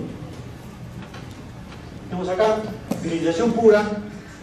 La virilización pura, en la tercera parte de casos, pasa a un paciente con virilización pura, ¿no? Con pérdida de sal. ¿Por qué pérdida de sal? Por el efecto de la aldosterona. Pierde sal, se deshidrata el nuestro líquido debido a deficiencia de aldosterona, hiponatremia, hipopotasemia, hipotensión, incluso shock por la pérdida de líquido, por la aldosterona. Virilización a la edad tardía, ¿no? Por deficiencia parcial, o sea, si es parcial, tardía, va a haber un problema de virilización. En los hombres se detecta un poco más difícil porque como es hombrecito no se va a notar mucho este cambio, pero en los varones se puede detectar el problema de la deficiencia de corticoides y la deficiencia de aldosterona, ¿no? por varias sintomatologías. En la patología entonces tenemos una hiperplasia cortical difusa, tratamiento cortisol. Ataque a la hormona que le falta, aldosterona si le falta, y el caso de la corrección temprana quirúrgica porque nace con signos morfológicos de virilización, clítoris grande, vellos y su tipo puede sobre todo. Por aquí se ve la imagen de dos glándulas hiperplasiadas, ¿no? Y no produce la hormona que queremos, no produce la hormona de aldosterona y produce los corticosteroides, pero produce mucho andrógeno, ¿no? Dando lugar a un cuadro clínico de subdesarrollo genital en las mujercitas y en los hombres se detecta por más adultos, ¿no? Adquirida, también puede crecer de forma adquirida. O sea, estas glándulas pueden crecer por sí solas, básicamente se relacionan con la aplicación de corticosteroides. O sea, la persona que usa mucho corticosteroides, se administran corticoides, ¿no? Puede llegarse a dar esta respuesta, ¿no? De forma adquirida, ¿no? Puede ser bilateral por las sesiones, puede ser difuso, ¿no? Hiperplasia definida por un mayor tamaño. Una de las causas también es la enfermedad o enfermedad de Cushing, ¿no? Un adenoma de la pituitaria, de la hipófisis, ¿no? El productor de hormonas puede estimular, como produce más cantidad de hormona estimulante, va a estimular a la glándula suprarrenal. Entonces crecen las dos porque la hormona se libera acá para estimular y las dos reciben la influencia y crecen las dos, ¿no? Una causa también frecuente, eso se llama enfermedad de Cushing, cuando el problema es un adenoma hipofisiario, ¿no? Se produce y se puede un cuadro típico, también puede producirse, ¿y cómo puede ser estimulada? Que no sea por hipófisis, no sea por los corticoides, ¿cómo puede ser estimulada? También por un tumor que pueda producir esta hormona ACTH. O sea, la ACTH es la hormona que estimula, de una corticotropa, hormona que sale de la hipófisis, estimula y crece, es hiperplasia. Entonces, un adenoma hipofisiario, pero también puede ser un tumor. El tumor frecuentemente asociado es un tumor de células pequeñas del pulmón, es un tumor, una variante de tumor productor de ACTH, ¿no? Uno dice, si está bien la hipófisis, ¿de dónde viene esa hormona? De este tumor frecuente, ¿no? Los síntomas clínicos básicamente es, ya sea, si actúa mucho, si ataca mucho a nivel de la capa fascicular, tenemos síndrome de Cushing, de mucha cantidad de corticoides, corticosteroides, de mineral corticoides. Pero si tenemos, de glucocorticoides, y si tenemos que ataca la parte glomerular, ¿no? Un incremento de los minerales corticoides, o sea, aldosterona, ¿no? Tenemos acá la imagen, ¿no? Un hiperaldosteronismo primario con aldosterona va a dar un cuadro de final de deshidratación y puede ser resorbir y puede llegar a un cuadro de final de respuesta con el tiempo y hipertensión. Es del hiperaldosteronismo primario. Tenemos acá la diferencia de una suprarrenal normal y acá la hiperplasia cortical adquirida, ¿no? Le dijimos la primera de la obesidad es la que es hereditaria, es adquirida, no generalmente relacionada con un problema de corticoides o con un adenoma de la hipófisis, secretor de ACTH. Puede haber una hiperplasia nodular, una variante, la hiperplasia nodular primaria pigmentaria, que acá son varios nódulos que tienen bastante lipofuncina. En la microscopía se observa acá varias zonas amarillentas. Pues cuando encontramos estas áreas amarillentas, ¿no? Dentro de la glándula esta, en varios nódulos estamos ante una variante de la hiperplasia, ¿no? De la hiperplasia primaria pigmentada, ¿no? Ahora, ya lo contrario, esto fue hiperplasia. Ahora, lo contrario es la adrenalitis autoinmune, es una baja en la función. Una inflamación autoinmune, o sea, anticuerpos contra la glándula misma, contra la corteza, hace que esta corteza se destruya, ¿no? O sea, esta respuesta inmunológica de destrucción de la misma glándula va a dar lugar a un cuadro llamado enfermedad de Addison. O sea, al contrario, la baja producción de hormonas corticoides, una disminución de aldosterona, disminución de los corticosteroides, ¿no? Enfermedad de Addison. ¿Y qué ocurre con esto? Cuando hay un problema de la enfermedad de Addison, a la vez baja las hormonas de la suprarrenal, ¿no? La corteza, se produce la deficiencia de los dos, va a dar lugar a una respuesta estimulante de la paratiroide, de la pituitaria, de la hipófisis. Esa hormona ACTH y la hormona estimulante también tiene una capacidad de estimular a los melanocitos. Por eso que estos pacientes que tienen mucha ACTH a la vez son bronceados, ¿no? O O sea, ¿por qué tanta STH? Porque no hay hormonas abajo, no hay hormonas suprarrenales, está deficiente. Entonces, la piel se le bronceada por incremento de la actividad de STH y la hormona estimulante de melanocitos, ¿no? Como respuesta justamente a esta deficiencia, como el intento de recuperar, de estimular a la glándula para que produzca las hormonas. Cuadro típico de estos pacientes es la pigmentación, entonces, ¿no? Puede también asociarse al síndrome poliquístico autoinmune, son relacionados con estos síndromes, un poco más raro, o puede ser una enfermedad aislada. La tuberculosis también es una de las causas de destrucción de esta glándula, la TBC, y la TBC puede manifestarse también al final como una enfermedad de Addison, ¿no? Deficiencia de glucocorticoides, deficiencia de mineralocorticoides y por lo tanto estimulación, incremento de ACTH y pigmentación de la piel y de las estrías. Ahí vemos la pigmentación de la piel, de toda la parte de la mano, de la palma, todo, hiperpigmentación, y acá un otro, ¿no? Acá a la izquierda en las vías sencillas, todo este pigmentado debido al efecto de la ACTH, ¿no? Y la hormona estimulante de los melanocitos, como respuesta ante esta atrofia o ausencia de células productoras, ¿no? Esta es la misma corteza. La hemorragia suprarrenal también es una causa, puede producir este problema, o la hemorragia puede producir necrosis, inclusive de los recién nacidos. Es un problema asociado a realmente los partos difíciles, partos con mucha presión a nivel del recién nacido, pueden dar lugar a este tipo de problema, o incluso un CID, ¿no? El neonato puede producir un cuadro de hemorragia suprarrenal, ¿no? Causante también un síndrome transitorio, ¿no? Del tipo de Addison, ¿no? Ahora, esas fueron las cosas funcionales donde no hay neoplasia. La neoplasia es igual, al igual también que la paratoide son los adenomas, el carcinoma principal, los dos primeros, ¿no? El adenoma es el tumor benigno que puede producir hormonas, pero en este caso también puede haber tumores que no producen hormonas en esta glándula. El carcinoma también puede producir hormonas, pero no puede producirlo. En este caso, a diferencia de la paratiromonda, de la paratiroides, acá sí hay la opción de que el tumor sea no productor o sí productor. O sea, puede haber un síndrome hormonal o no, ¿no? Pero sí, clínicamente, patológicamente vamos a encontrar un tumor, un crecimiento neoplásico. Mielolinfoma, un poco más raro, y el carcinoma metastásico, cáncer de otro lugar, es frecuente que vaya hasta allá, el cáncer de otro sitio que vaya hasta allá.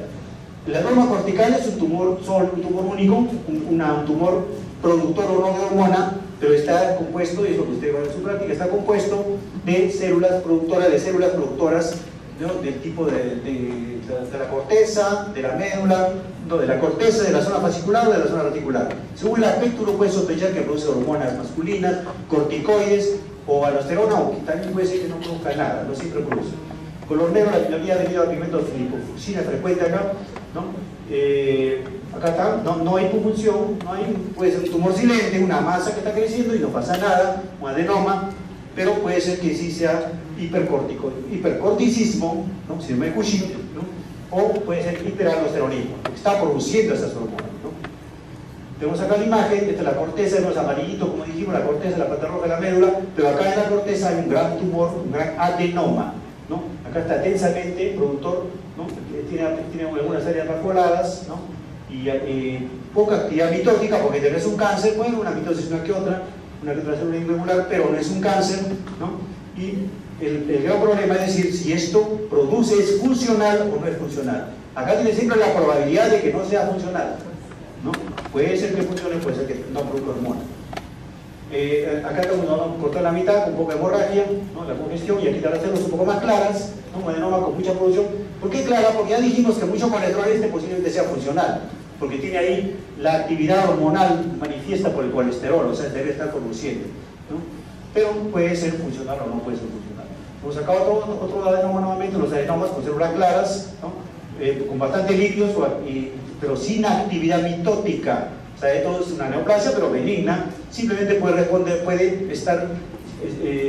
manifestarse por un incremento de las hormonas corticoides y aldosterona. Más oscuro porque tiene la variante lipofucsina, este pigmento amarillento, ¿no? Acá tenemos en menos cantidad de tejido adiposo, de células claras, posiblemente no esté produciendo. Pero cuando uno ve el tumor, no puede asegurar que va a tener un síndrome de hipercorticismo o hiperaldosteronismo hasta que no haga los análisis clínicos de laboratorio, la sangre, montar las hormonas, las pruebas importantes. ¿Por qué? Porque podemos estar ante un tumor silente, ¿no? El carcinoma es sí, la parte maligna, así como el carcinoma de la paratiroides, acá también hay la variante carcinoma, que la célula se multiplica y puede dar metástasis, ¿no? Pueden también ser productoras, puede tener un síndrome de producción hormonal exagerada, o también puede ser que no produzcan. El 50% muestran hiperfunción endocrina, ¿no? 50% de los tumores, el resto, 50% no producen hormonas, pero pueden estar dando metástasis, y es un cáncer, ¿no? Cáncer que produce la producción de hormonas, ¿no? El criterio para decir que hay maligna es la invasión y la metástasis, básicamente, no tiene que estar invadiendo o dando la metástasis. Entonces, si son cánceres más agresivos, no lo comparemos con si lo comparamos con el cáncer de la paratiroides, estos si son agresivos, la sobrevida no va a ser los 3 años, 2 años, 5 años máximo, ¿no? A diferencia del otro que es mucho más benigno, ese cáncer de la paratiroides, ¿no? Tenemos acá carcinoma de bordes irregulares, muy sanguíneo. Aquí sí vemos mucha anaplasia, a diferencia del otro que vimos acá, es más uniforme, ¿no? Es un puntito más redondo, es un adenoma, uno que otro por ahí más grande, pero acá sí vemos, aquí la anaplasia sí es importante, ¿no? Acuérdense ustedes que el adenoma de la paratiroides tenía células raras, pero no había mitosis. El adenoma de la suprarrenal sí. O sea, el carcinoma es el único que va a tener anaplasia. El adenoma es células pequeñas, redondas, el adenoma es el adenoma, ¿no? Células pequeñas, ¿no? Pero el carcinoma sí va a tener la anaplasia celular, va con un glóbulo prominente, ¿no? Varias células con un glóbulo prominente, bordes bien definidos, núcleo grande, atipia, y aparte que acá estas células oscuras es mitosis, o sea, hay mitosis. Este es un carcinoma de la suprarrenal, acá está, como de sangre, gigantesco, acá el riñón abajo, tumor gigantesco en la suprarrenal, ¿no? Siempre hay que pensar, puede o no ser funcional, 50% funcional, hay que ver la clínica, ¿no? Vemos acá, nuevamente los patrones microscópicos, acá una tipi, un núcleo muy aberrante, muy gigantesco, núcleos grandes, irregulares, las más oscuras son mitosis, o sea, la signo de actividad. Acá hay una vena llena de tumor, porque da metástasis, una vena con el tumor dentro, entonces el tumor se va a ir por la vena a otro sitio, ¿no? Entonces la signo de la metástasis que demuestra que este sí es un tumor, ¿no? Un carcinoma de la suprarrenal con o sin efecto hormonal. El mielolipoma es otro tumor, también un tumor, en este caso tumor benigno, pero su nombre lo indica, dice mielolipoma, ¿no? Simplemente es la presencia, ¿no? de benigna de adrenal y extraadrenales, ¿no? Puede estar grasa, básicamente, tejido graso, básicamente, y mielo. ¿Qué es mielo? Mielo es médula ósea, ¿no? O sea, tejido de la médula ósea que forma los glóbulos rojos, los glóbulos blancos, ¿no? Se puede encontrar en la suprarrenal y esto se llama mielolipoma, ¿no? O sea, si uno hace una biopsia y saca y encuentra el mielocito, metamielocito, células medulares, ¿no? Se puede haber equivocado, no puede ser que estemos ante un mielolipoma, ¿no? La palabra mielo, ¿no? Lipoma también, que sea grasa, pero mielolipoma ya nos refiere que el tumor es benigno, pero es un tumor con células de tipo hematopoiesis, ¿no? Hematopoiesis. El carcinoma metastásico, el 10 a 30% de metástasis suprarrenal es en pacientes con carcinoma metastásico. Lo que pasa es que gran cantidad de pacientes tienen todo tipo de carcinomas, renal, de mama, pero no se hace el estudio. El problema que más el médico le preocupa, el clínico, es los síntomas del paciente, es tumor primario, ¿no? Tumor pulmonar, hay que ver con el pulmón, tumor de mama, la mama, pero secundariamente puede estar también afectando la suprarrenal, puede estarla destruyendo poco a poco, la puede estar invadiendo. En la autopsia se encuentra con frecuencia el 30% de pacientes que también la suprarrenal tenía su metástasis, ¿no? Es un hallazgo paralelo que no tiene mucha importancia porque en realidad todo uno está enfocado en el tratamiento del tumor mismo del paciente, el tumor primario, pero se encuentra con frecuencia la metástasis del tumor en la suprarrenal. Si por ahí uno toma una biopsia de ahí y encuentra la célula que quizás no debieron estar en otro lugar, ¿no? Entonces, pero y al final no puede terminar con una enfermedad de Addison, es una destrucción de la glándula suprarrenal y puede uno terminar con un Addison, ¿no? Un paciente con carcinoma de mama y después que aparezca con hipoaldosteronismo, con hipocorticismo, se comienza a pigmentar, ¿no? ¿Qué tiene que ver la mama con eso? Puede haber dado metástasis a la suprarrenal y la puede haber destruida, ¿no? O sea, puede relacionarse con eso. Los carcinomas primarios más comúnmente son la del pulmón y de mama. Son los que más pueden llegar a la suprarrenal y destruirla, ¿no? 30% de casos de todos los tumores que existen. Vemos acá un gran tumor metastásico, ¿no? Este es el riñón, uno diría este es un carcinoma primario de la suprarrenal, pero es metastásico, porque al estudiar se encontró que era de pulmón, ¿no? Entonces, frecuente la metástasis y aquí sí puede haber producido una atrofia, una destrucción de la suprarrenal debido a una invasión tumoral. Ahora, ¿qué cosa es el incidentaloma? Este es un término nuevo que nunca se usaba este término antiguamente porque no había antes los métodos modernos de imagenología como la resonancia magnética y lo que se llama la tomografía computarizada. Con estos métodos de resonancia magnética y tomografía se descubren muchas cosas que no se esperaban, ¿no? Así como que en la ecografía se descubren quistes que la mujer no esperaba, la paciente no esperaba tener un quiste, a partir de que le descubren que tiene un quiste le comienza a doler ese ovario, pero si no lo hubieran hecho en la ecografía nunca se hubiera quejado de nada, ¿no? Igualito, con la resonancia, con frecuencia se descubren situaciones, tumores, formaciones en la suprarrenal. Pero ¿a qué se llama incidentaloma? Justamente se llama eso, cuando uno le pide a un paciente una resonancia magnética para estudiar algún problema diferente a la suprarrenal, ¿no?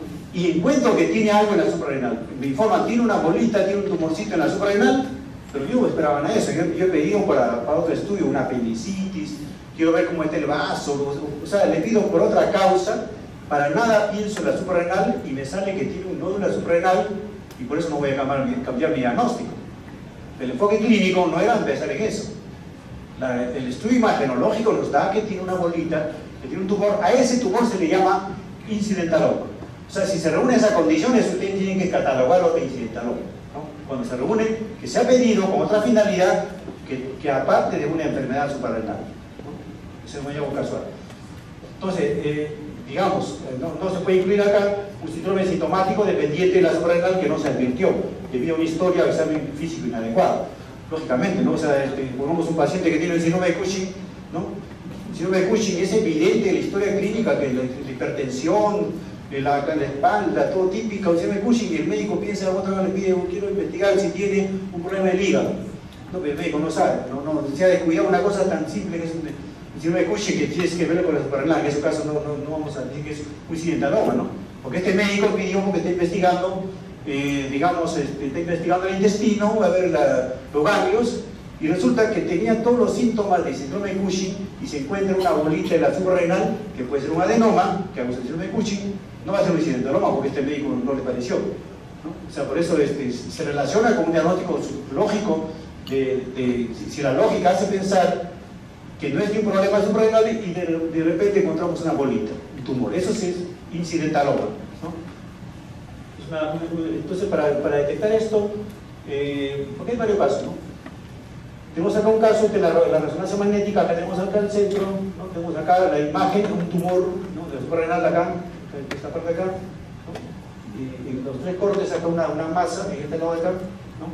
En la primera panel la tomografía de contraste de mujer de 48 años no habla por apendicitis, ¿no? El paciente tiene apendicitis, queremos ver la comunicación por apendicitis, nada más. Pero como justamente ella agarra, encontramos un problema suprarrenal.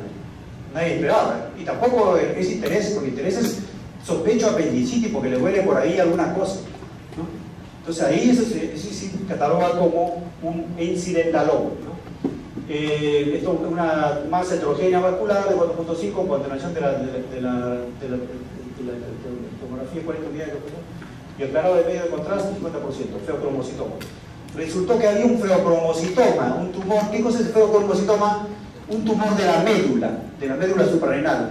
El feocromocitoma, ¿no? Creo que después viene, ¿no? Es un tumor de la médula suprarrenal que se manifiesta por la producción de adrenalina, noradrenalina, drogas vasoactivas, sustancias vasoactivas que terminan con hipertensión. La hipertensión clínica es la parte clínica ya del feocromocitoma, ¿no? Esto era un feocromocitoma, pero nadie pensó, que es apendicitis. Entonces al final resulta, un hallazgo casual, se llama incidentaloma. Tenemos acá corte no reforzado de mujer de 62 años, ¿no? Tomografía computarizada, ¿no?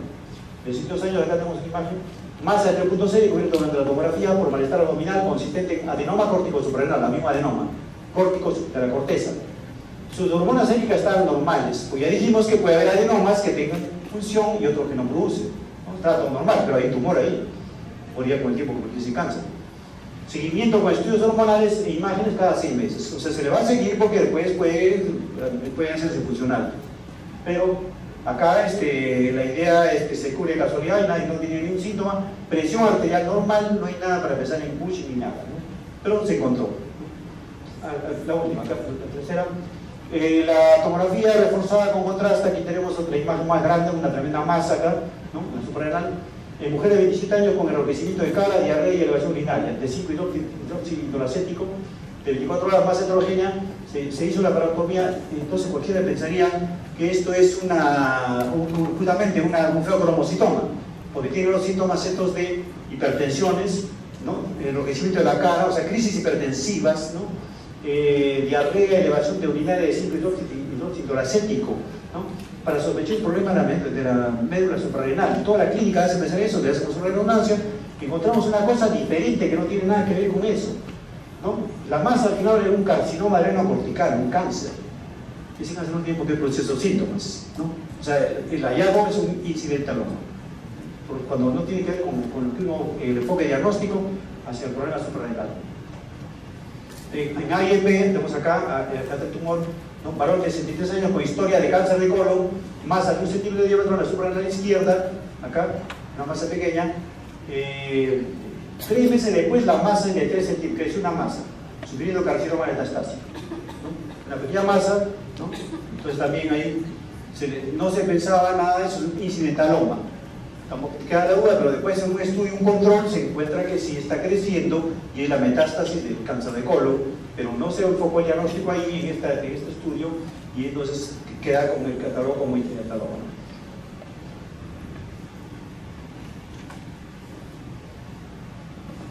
Tenemos acá la primera tomografía, varón de 66 años para la nefrolitiasis, reveló, o sea, una nefrolitiasis, que no ve sus cálculos de riñón, si tiene cálculos en el mismo riñón en el cáliz renal, ¿no?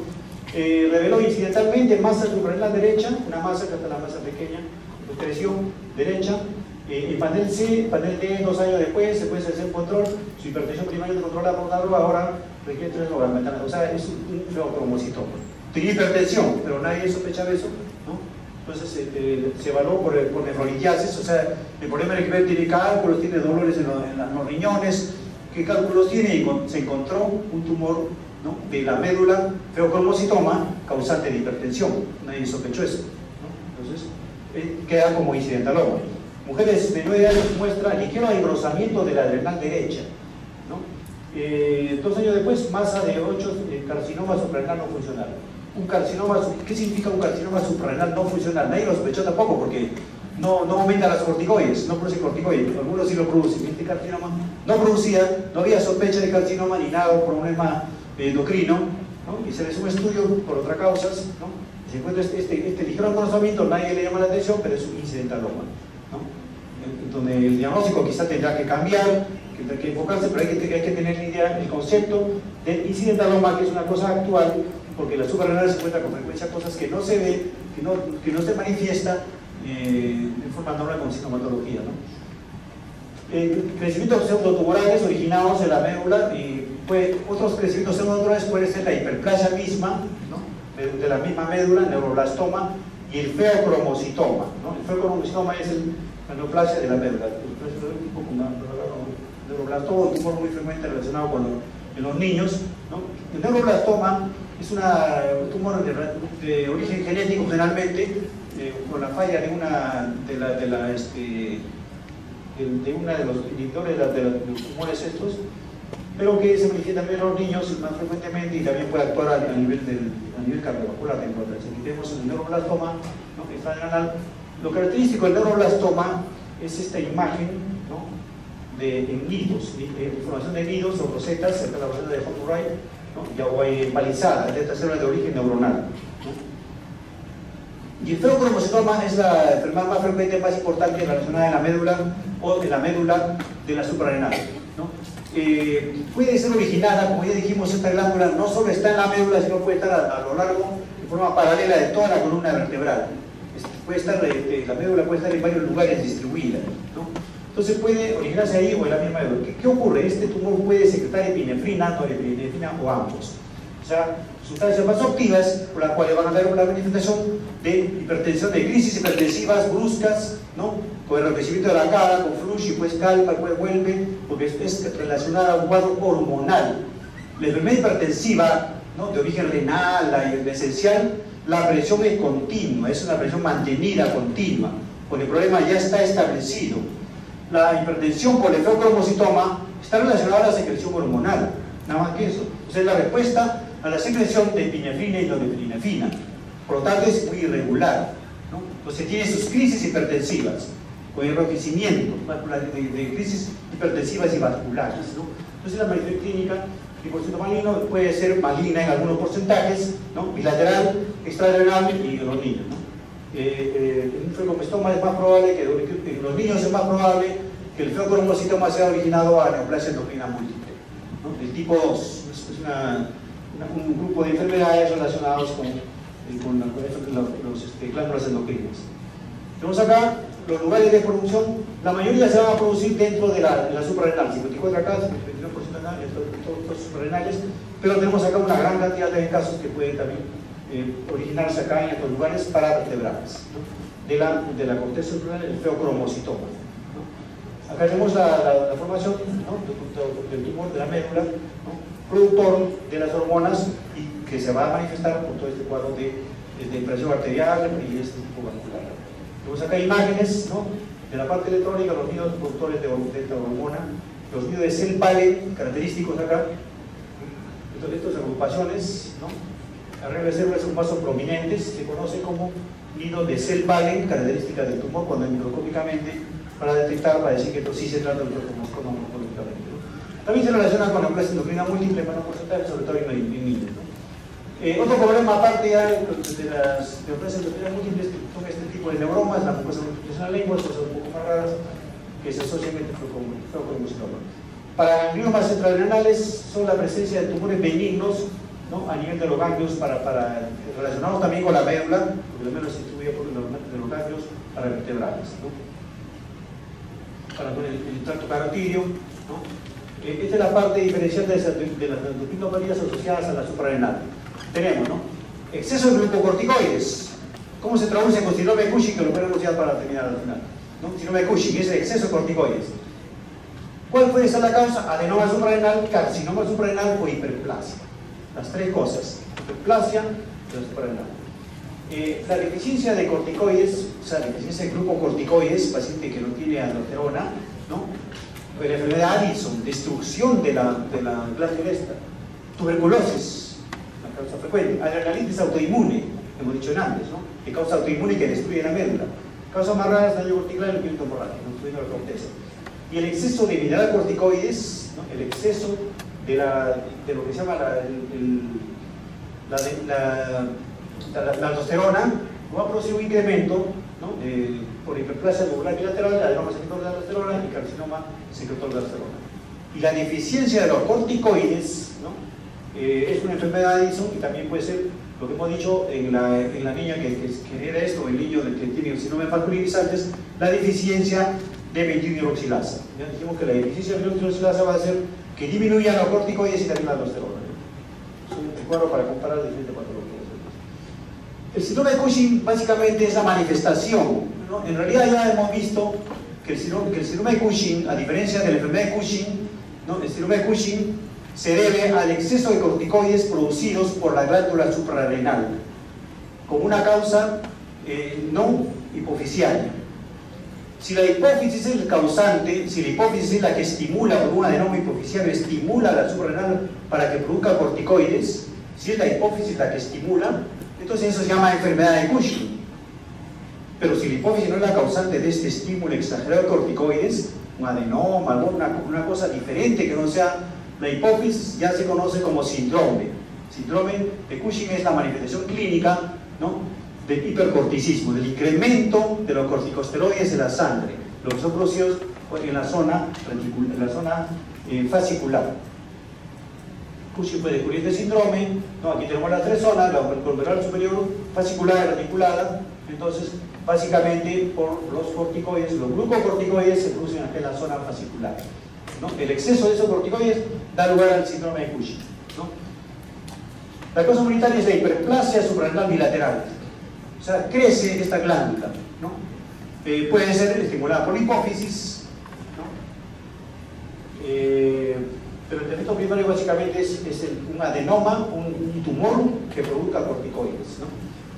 Ya dijimos acá, la enfermedad de Cushing también va a producir síndrome. La enfermedad de Cushing produce síndrome de Cushing, ¿no? Dos cosas juntas, ¿no? Porque el concepto es diferente. La enfermedad de Cushing es un adenoma de la suprarrenal que estimula una adenoma de la hipófisis que estimula la suprarrenal. Esa es la enfermedad de Cushing. Esa enfermedad puede manifestarse como síndrome de Cushing, porque la suprarrenal estimulada va a producir corticoides exagerados. El síndrome de Cushing, toda la causa de exceso de cortisol, incluyendo la enfermedad de Cushing. O sea, la enfermedad de Cushing va a manifestarse como síndrome. Pero hay otra causa también que haya mucho corticoide. Tenemos acá un tumor ACTH exógeno, o sea, un tumor no hipofisiario, un tumor que produzca hormona estimulante exógena, ¿no? Simplemente puede ocurrir y de ahí viene un estímulo. Y no es enfermedad de Cushing porque no es hipófisis, pero sí es una causal de síndrome de Cushing. Tumor suprarrenal, lo que hemos visto ya, ¿no? Adenoma, carcinoma, ¿no? De la suprarrenal. Tumor hipofisiario secretor de CTH, la enfermedad de Cushing. Estimula y es causante uno de los tantos que produce el síndrome de Cushing. Y el tratamiento excesivo con corticosteroides.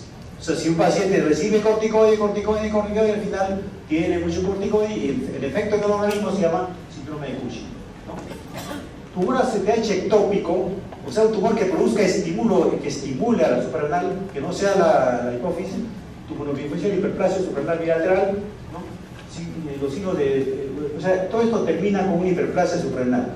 La hiperplasia suprarrenal bilateral es la sospecha de que hay un estímulo externo que esté estimulando, ¿no? Y si no encontramos en la hipófisis, si encontramos las glándulas crecidas, ¿no?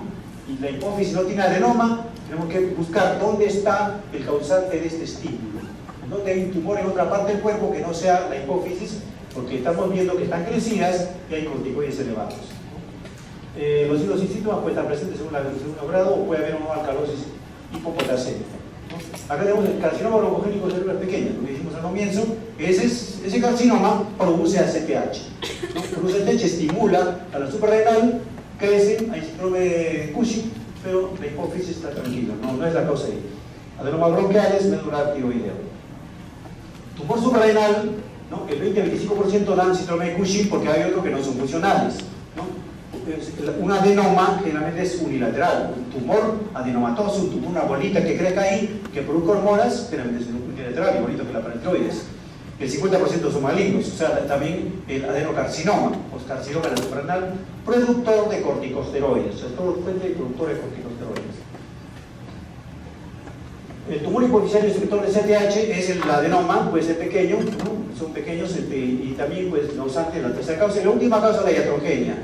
Pacientes que tienen mucha inflamación en las articulaciones, artritis, asmáticos, que usan corticoides, pueden terminar con ese efecto excesivo del corticoide que ya externo, no por la glándula, sino externo, y da lugar al síndrome de Cushing, ¿no?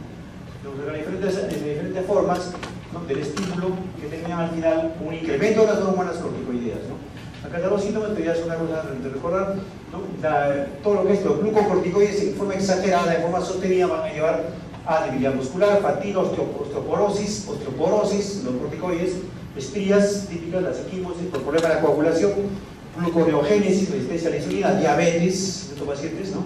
Depósito de tejido adiposo en la cara, o sea, un depósito exagerado por este problema de la gluconeogénesis, el exceso de grasa, que se deposita en diferentes lugares en la cara, entre la escápula y el lecho mesentérico. La hipertensión es una manifestación, y los cambios emocionales, ¿no? La parte neurológica es muy frecuente acá, psicológica, ¿no? La misma esquizofrenia, psicosis, ¿no? Relacionado solo con el síndrome de Cushing.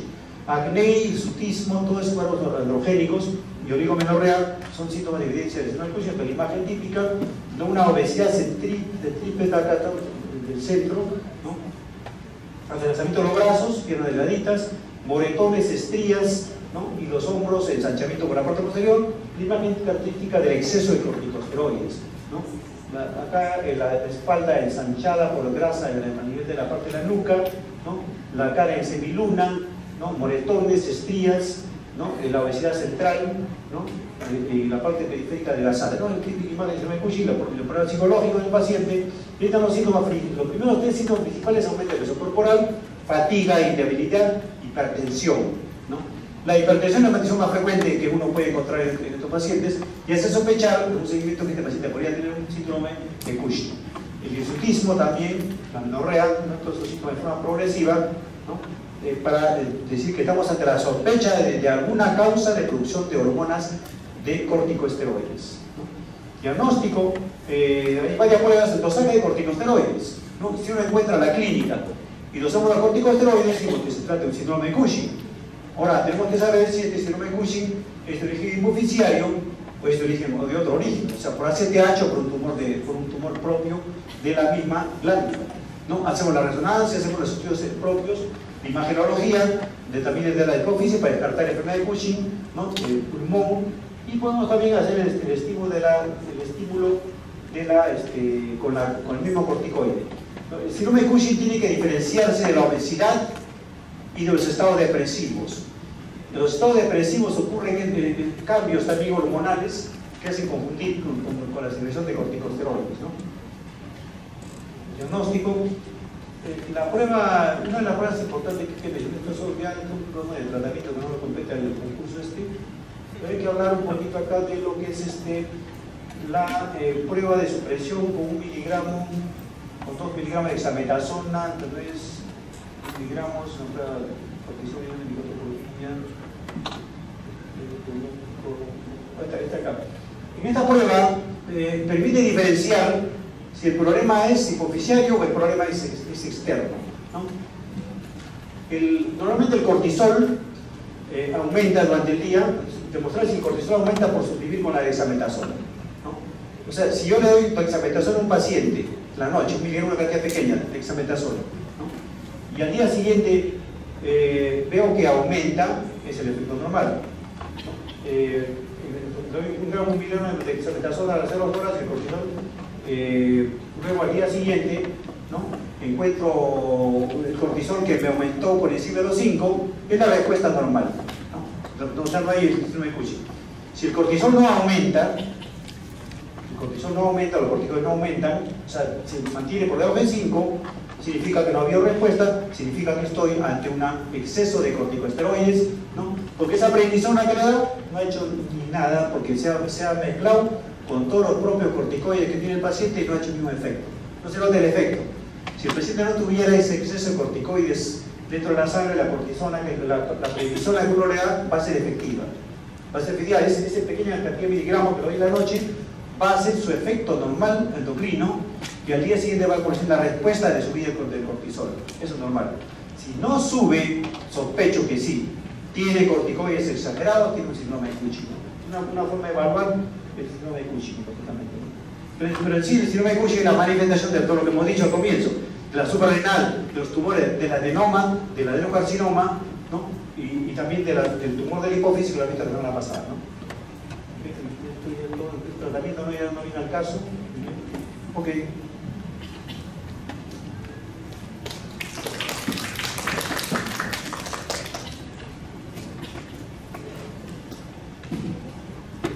Lo que quiero